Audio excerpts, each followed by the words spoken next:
This is a quick introduction into layers. In Adobe Illustrator, you work on an artboard, and if you want to have multiple layers to an image, it really helps to actually divide them to actual separate layers. That way you can take one and edit it, you can lock the other ones, you can make some visible and non-visible as you work. There's a lot of reasons why that's helpful. So your layers will open up as a panel. In your window, panels are up here in the upper right. Your option bar is going to be on the lower right. Mine's still up here, but you'll see it over here. You'll get to know some of these icons, but when you want to open a panel, you go to your window in your menu bar. Oh, let me go back into Illustrator. You go to Window, and you go to Layers, and where did that pop up? Window. Oh, it's all the way over here. Okay. So now I have my layers open. And layers is important because let me show you a few things. If you want to have backgrounds and middle grounds and foregrounds in your artwork, this is the best way to do it. Say I want to have a sky. There's no way to just fill the artboard. You have to draw a shape and fill it with a color. And let's make this more sky colored. Okay, so now I have a background sky.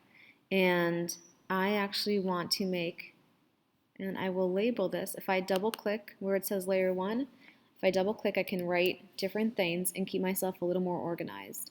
So I have sky, and now if I don't want to see it for some reason, I can click on that eye icon, I can toggle it and make it go away. It's back, it's gone, it's back. And then I can also click here in this empty space and I can lock it. So now, see how I have a no icon by my pencil? I won't be able to do anything to that layer, which is helpful. So if I create new layer, new layers are automatically on top of old ones, so you work from the bottom up. So now if I want to make a, let's do something simple. Let's go, and let's make this kind of gray. So now I can have a moon, and I could have little stars.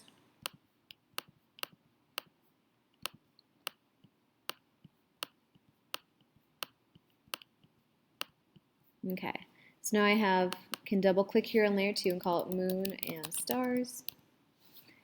And I can also go to create new layer. I can lock this one. So this is important because say I want to go back and just, let's unlock everything for a second. If I want to go back and just select one star, or I want to select 2 stars and try and edit them, I'd have to go to my selection tool, or I can hit V on my keyboard. If I want to try and select them, see how I automatically select the background? But I didn't want to select the background. I just wanted to select the 2 stars. If I have things broken up into different layers and then I lock them, so now I can lock my sky, now I do only have my 2 stars selected, so I can drag them and move them around. It makes my life a lot easier when I can have things in different layers for this kind of reason. I can also say, like, I don't like those moon and skies, like they're not good looking, so I can lock it, hide it, and try it again without having to delete everything I just did. So it gives me a little more options about how I can go back and make choices and edit everything. So now I have, maybe it's better when it's just stars. So I'll title that stars. So that's a little bit about layers. You can make things visible, invisible, you can lock things, you can unlock them, and then say, let's just show you how to move something too. Say I don't quite like how I'm going to add one new layer, and I'm going to put a moon by itself on just this layer 4. So let's do one big circle. I'll be going off the page. I'm going to hold down shift so that shape is perfect. And let's just also make that shape some kind of gray. Okay, so I have a nice moon in the corner. So what I can do now is say I want that moon to be just a little bit higher, but I want the stars in front of it. I want all these stars in front. I can actually take this and see how I can move it up. So there's a few things here. If you notice, it's very subtle. There's a dark blue line and then dark blue line goes to under layer 4, then it covers all of layer 4, and then it goes above layer 4. So when you bring something, if I want to bring a layer, let's make this one visible too. If I want to bring a layer down below something else, I want to get it into a line like that. So I just move the line down there, and now I'll move it around.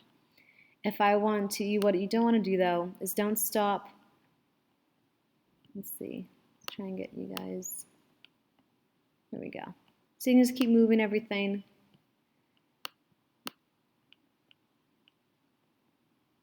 See how this one's highlighted? All of layer 4 is totally highlighted. That means I'd put it inside of layer 4. So you want to avoid that. If you get a whole layer that's just highlighted instead of a little blue bar, that means you're going to put it inside that layer, which you do want to avoid. But as long as you get to a thick blue line, just like this, you're good to go. And that's a little bit about layers, locking them, making them visible, and then also how to arrange them on your artboard.